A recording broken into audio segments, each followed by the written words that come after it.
this chapter, I broke it down this time, so we go bit by bit.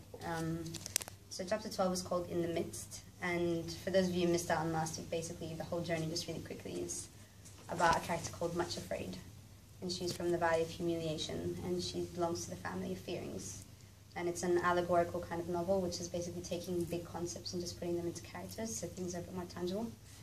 So basically, she started her journey by meeting the shepherd, and he told her, you have to come follow me. So she had to abandon everything in her life to try and get to his path. She went through a lot of trials and tribulations throughout the whole thing. So now she's like in the middle of it, really, and where she's starting to learn her faith about herself and in God as well, but how much she struggles to try and keep that intact throughout the whole time.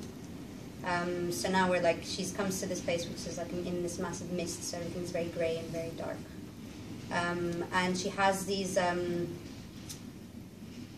characters in her life which come in the form of like self-pity and bitterness and fear and resentment, and they come in, they like whisper in her ear to try and get rid of, trying to stop her from getting to the shepherd, basically. So in the mist here this time, resentment and bitterness, they come again, and they basically tell her, if you haven't realized, you're not going up, because her objective is to get to these high places. And so she starts to look around and she realizes, yeah, everything's really flat. Why are we not going up? I've gone down and then I've come back up again, and now everything's still stagnating. And so she starts to stumble and starts to get doubtful again. And every time she gets some form of doubt in God, it manifests in her physical body as well. So she starts to feel weaker and she starts to feel like she's breaking down. And so then at this point she decides to sing.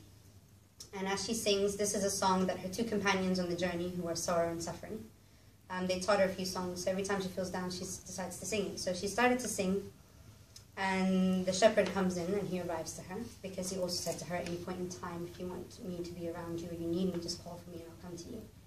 So after she starts singing, he appears to her and he says, oh, that's a really beautiful song you're singing. And she's like, yeah, I'm not feeling very good, and bitterness and resentment keep coming and saying these things to me. And he says to her, well, do you trust me? Do you believe in me? And she says, of course I do.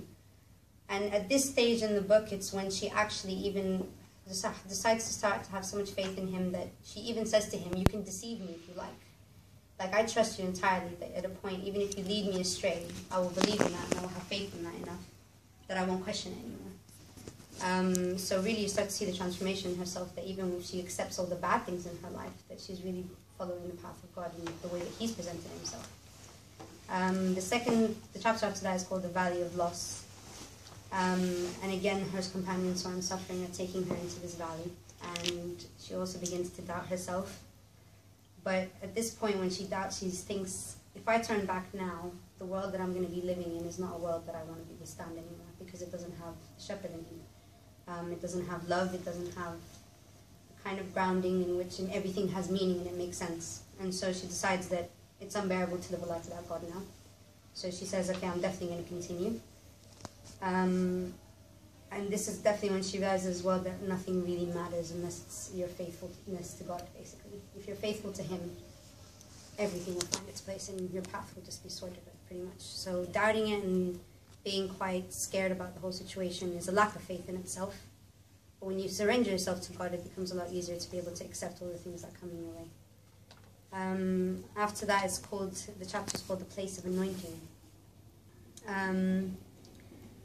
So when she realizes this, the fact that she has to trust him, it's kind of quite metaphorical, because what ends up happening is she sits on this a suspended chair that kind of just lifts her up into the mountains. So after all these trials and tribulations that she had to go through, where she had to struggle, the moment she realized she has faith in God, and the moment that she realizes she can't withstand living without him, all she had to do was basically sit down, and then he just kind of took her up into these high places. And when she gets to the top, the shepherd reveals himself as the king of the kingdom of love, which we all know, of course. And he basically shows her everything that is about to become hers. And he says to her, this is a struggle that you went through, but this is where you will be, obviously, if you keep following my path. And obviously she says, I've completely given myself up to you. This is who I want to be in my life. And he says to her, okay, you have one last journey. And this one last journey was trying to ascend the waterfalls of love, I think it was called. Which are massive waterfalls that start from the high places and go all the way down. And he says to her, when you reach the top of that place, you're going to be doing your last sacrifice. Because throughout the journey, she did a lot of sacrifices in terms of her identity that didn't really belong to God himself. So anytime she felt any bitterness or she felt any form of like resentment or whatever, she would pick up a stone, and that would be her sacrifice, and she'd put it in her bag. And that would be her memory of the things that she'd learned in her path along the way. And so as she's going up this mountain, when she starts, all her horrible companions come again. So fear, bitterness, resentment, pride, self-pity. And again, they're trying to tell her, like, you know, you should just be going back. This doesn't make any sense. You know, he's not trying to help you out. He's only put you through so much pain. It's only going to get worse. But she ignores them, and then a huge storm starts, and they manage to find shelter. And in the shelter, she starts to think, and she starts to ponder, and still doubting that to some extent. Regardless of how much she's given herself up to him, she still at points in time will sit down and think, is this the right choice?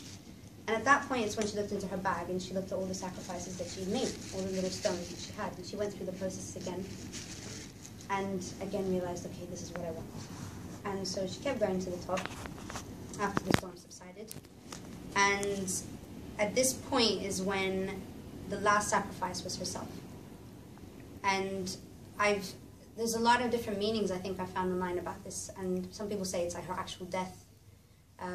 Some people say it's more a rebirth of her identity that wasn't there before. But when she sacrifices herself on this altar that she creates for herself, what she actually rips out is human love, to be replaced with divine love. And this was very hard for her to do, because obviously this is something that you kind of have to have other people to help you with, especially in points like this when you're really giving up yourself entirely. So the shepherd helped her out, and her companions helped her out, and she sacrificed herself. And that's basically the end of the first part of the book, where you see that she managed to reach the high places, and she gave up the human love that we know that's so limited, in replacement to divine love that we read about all the time, that I guess we're all trying to achieve, like aim to achieve. And so the second part of the book, which is very short, it's only 2 chapters, is when it's like the rebirth of her awakening. And she wakes up and she has hinds feet, which is what the whole book is about, is being able to leap across these mountains into high places with ease. And she's completely transformed. She's become a lot more graceful in her way, and even her image of being ugly and disheveled and everything just all disappeared. And she became an extremely beautiful person. And she was renamed from Much Afraid to Grace and Glory. And that's when also all the little stones that she'd collected in her altar, they got transformed into jewels for her crown. So every single one of them, the memory of that was in her mind. And her companions, sorrow and suffering, do you remember when you asked me why would he give her these two? They were transformed to joy and peace. So the idea is that you have to go through the whole suffering and the whole sorrow, and they're by your side the entire time. But when you realize the meaning of what these things meant to begin with, that's when you find joy and peace in yourself. But it doesn't come automatically. You don't wake up one day and you're just peaceful. You can only really understand peace if you go through suffering. It's like just, you know, you have your opposite sides. So without one or the other, I don't think you can really appreciate it fully. And so, yeah, her transformation was complete, and she realized that this is what she wanted. And the very last chapter is the most interesting one, because we were just talking about this, about being ambassadors for God, right? So after going through all of this journey and how much like trouble and sorrow and everything attached to it, they stood on the high places with joy and peace to her side. And she looks down and she says, well, I'm quite upset that other people can't share this with me. So I want to bring them to these high places. And so after all of that, she decides that now her journey in life is to make everybody else understand what these high places are. And it becomes her mission as a person to want to teach that to other people around her. And she realizes that's really what she has to do, because if she sees that joy and peace in her heart, quite naturally it's what she wants other people to do. So the book is really incredible, and you have to read it. But the main things you really have to understand is like accepting joy, more or less, bearing the cost of forgiveness without any bitterness, which is tough. I was saying that to Emma earlier, but it's quite important. And God does not regard you as you are, but as who you will be when he wants you to be that person. So he, again, what we were just talking about, the idea that he has an image of you, and that's what he sees you as. And he understands the journey you need to take. But who you are at that moment in time is only a part of it. But he knows inevitably you're going to reach where he needs you to become. And that's really how we are seen through God's eyes, really. And basically anything that is bad in your life will always become will be overcome by goodness and love.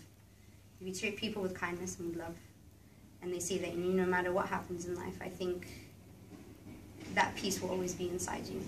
in whichever way it manifests, because through you, they can see the light in that. And if you treat people with the same way they treat you in a negative manner, I don't think you can really ever have any form of enlightenment, at least even for them. But if you're kind and you have the right intentions and you love, then I think our path can be a lot peaceful than if otherwise. So, yeah. Okay.